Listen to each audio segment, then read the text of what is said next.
the Nobel Foundation's controversial invitation, an exploration of diplomacy and criticism.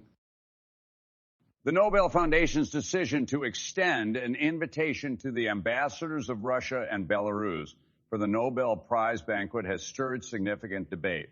The re-invitation follows their earlier exclusion due to Moscow's invasion of Ukraine and Minsk's support of the same. However, Helgstein, the foundation's executive director, articulated a concern shared by many global leaders: the increasing fragmentation of the international community. The banquet, traditionally a space to celebrate human achievement, is now bearing the weight of global geopolitics. While the intention behind the decision is clear, emphasizing dialogue and inclusivity, it's worth noting the broader implications. There's a growing sentiment, especially in Western Europe, that inclusive dialogue might be more effective than isolation in achieving long-term peace and understanding. This perspective advocates that building bridges, even with nations or entities that do not necessarily align with widely accepted values, can offer a path to resolutions. However, the Swedish MEP's strong criticism of the invitation suggests that many still view such gestures as endorsements or accommodations of aggressive actions. The balance between upholding principles and encouraging dialogue is delicate, and the Foundation's decision underscores this challenge. Kyiv's escalating conflict, analyzing the military, diplomatic, and social dynamics.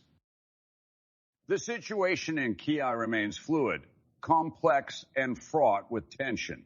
The strategic use of drones by Ukraine has brought a new dimension to the conflict, marking a shift in warfare tactics and indicating Ukraine's evolving military capabilities.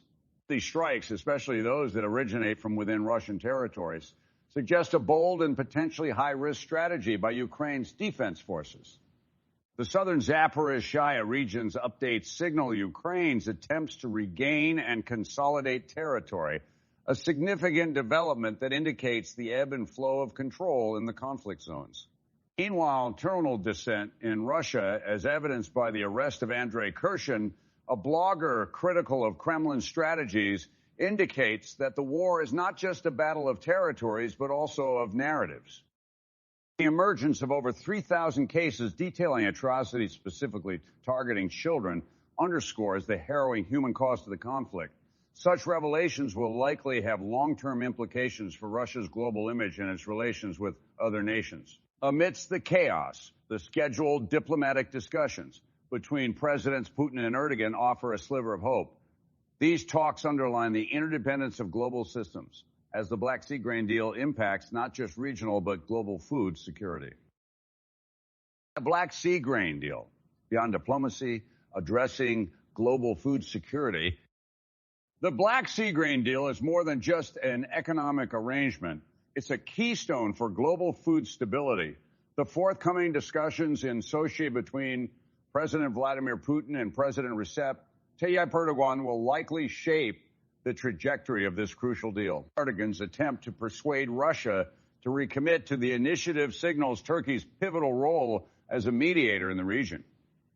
Given that the deal was brokered with the involvement of the United Nations and Turkey, it underscores its global significance. By ensuring the safe transport of Ukrainian grain through the Black Sea, the deal aims to stabilize global food markets, particularly benefiting nations that are more dependent on grain imports. Russia's withdrawal last year and its conditional willingness to return to the agreement hint at the use of food supply as a tool of political leverage. The United Nations' active involvement, especially through Secretary General Antonio Guterres' intervention, showcases the international commitment to ensuring that basic human necessities remain unaffected by political tussles.